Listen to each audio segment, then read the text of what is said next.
Hello there.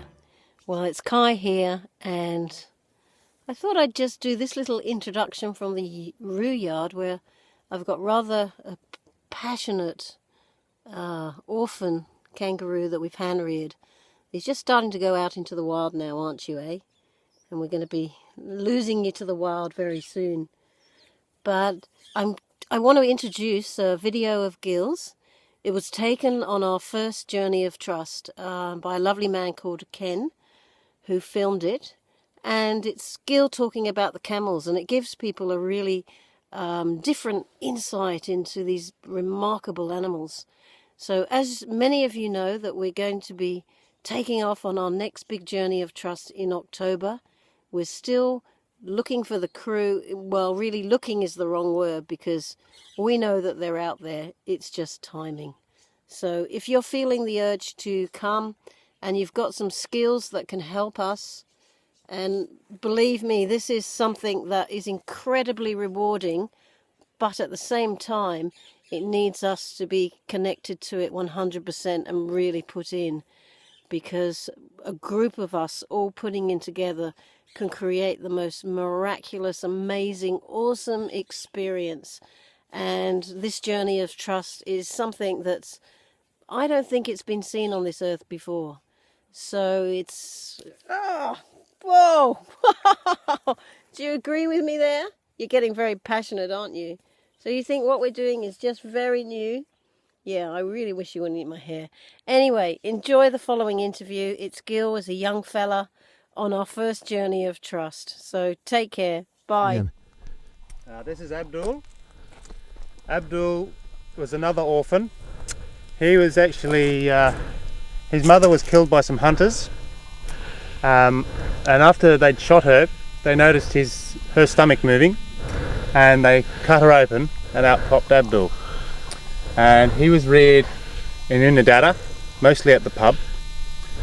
He learned to drink beer and probably smoked cigarettes and all those nasty habits that people have.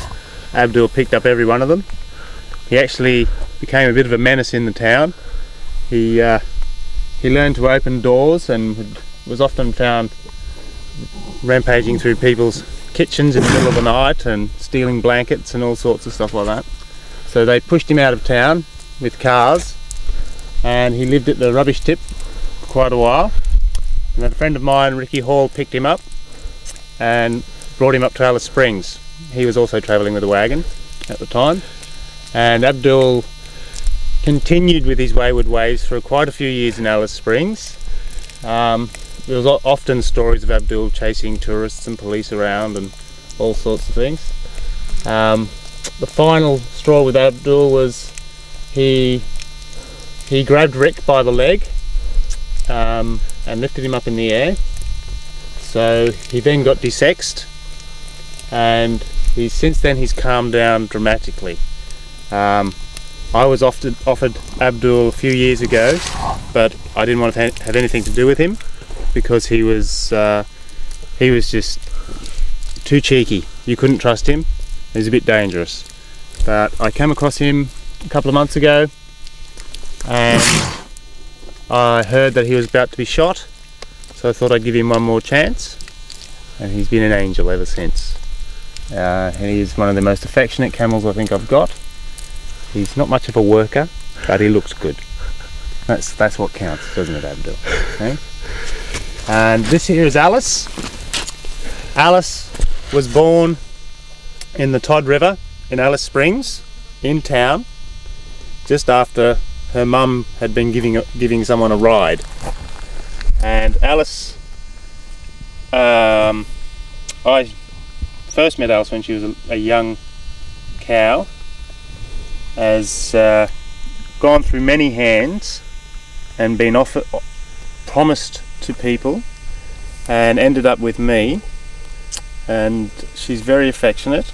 She's about to go into some training about how to pull wagons. I think she'll do it well, but she's quietened down a lot. She was a stroppy little thing for a while, as young cows can be, very stroppy and full of themselves.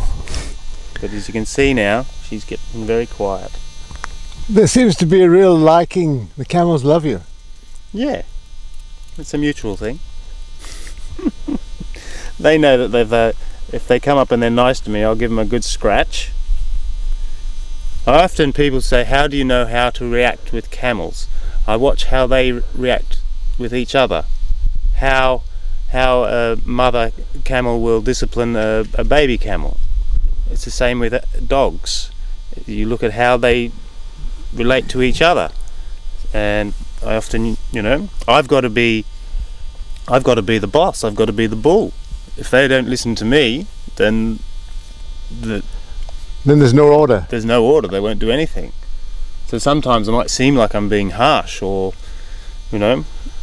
bossing them around quite a bit, but I have to.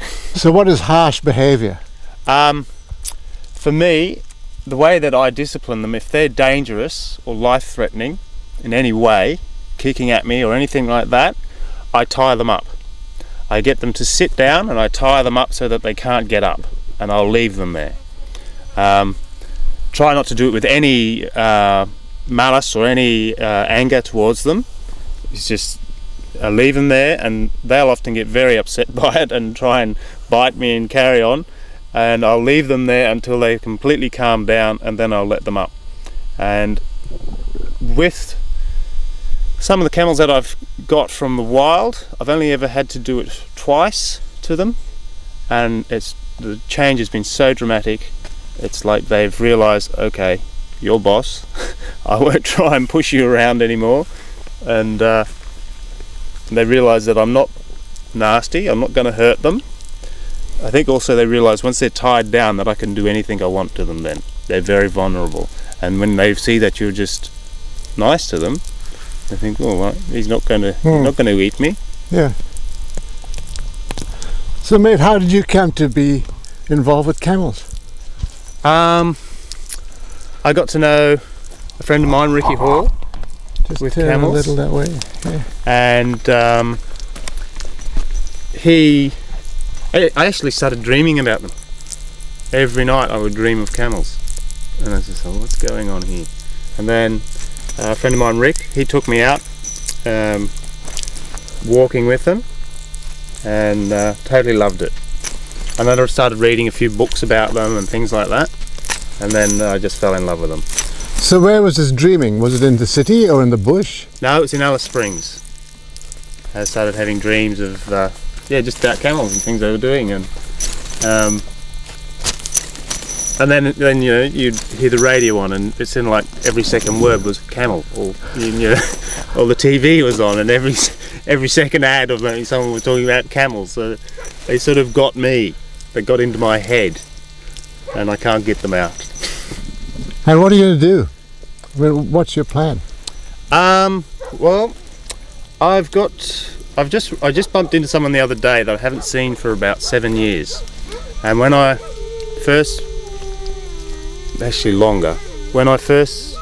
met her, I didn't have anything to do with camels, and she the other day was coming up the road, and she was at William Creek, and I came walking into William Creek with the camels in the wagon, and I'm looking at this person. Oh my God, that's Nilla. And then she was walking towards us, and then she recognised me and was totally blown out. And she's been wanting to do the same thing.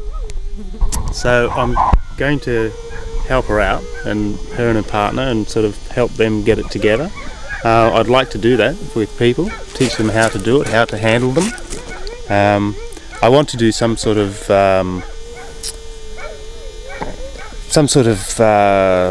tour thing with them, but not as in rides, maybe just with wagons, and take a couple of people out at a time and just get them to slow down to the camel's pace, and let the calming effect of them rub off on the people. So you think your life now is going to be involved with camels? Oh, definitely, yes. For the rest of your life? Yeah, they live for like 50 years. They're intergenerational. Boss camel. Well, good luck. Okay. This is beautiful. I've never seen such docile camels, or even animals. I mean, they just love you, and they're relaxed. Yeah, that's what I mean. People don't see this side of them, ever. Tell me about their food. You were saying before about how if they're eating normal food, they're docile. Oh, yeah? Yeah. Feed really changes camels. They react by camels that have just been eating bush tucker. If you feed them lucerne or grains or anything like that, it turns them into lunatics. They go totally wired. They're like dangerous. They're jumping out of their skins. It's like giving coke to little kids. They just go silly, and it's can be dangerous. They do get used to it. If they're living on lucerne, they will get used to it. Right. But it's not good for them. It's like them living on fish and chips. It's just, you know. So diet's very important. Yes, keep a healthy animal. Yes. As they say, let your medicine be your food or your meal. Yeah.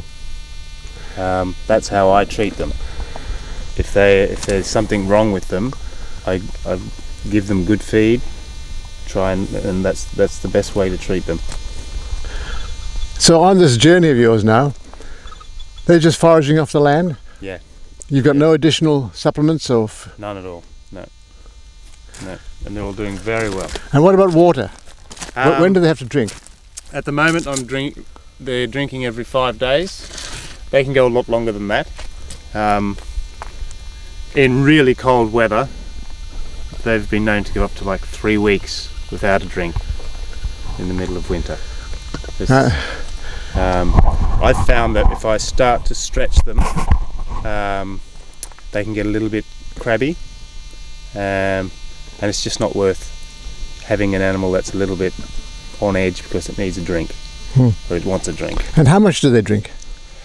Oh, I think I've read that they can displace a third of their body weight.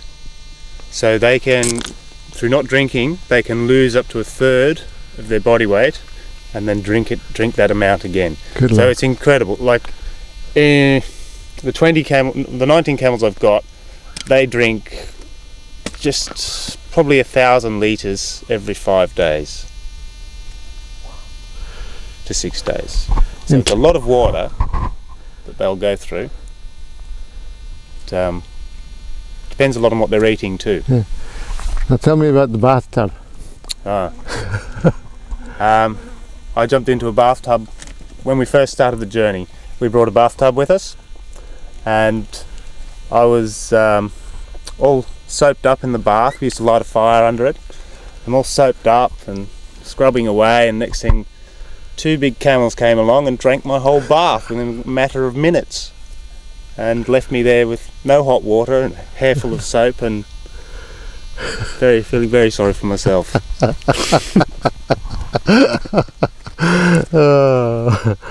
Thanks, man. Wonderful. Off you go then. Take it where you have to take it. Come on, you can.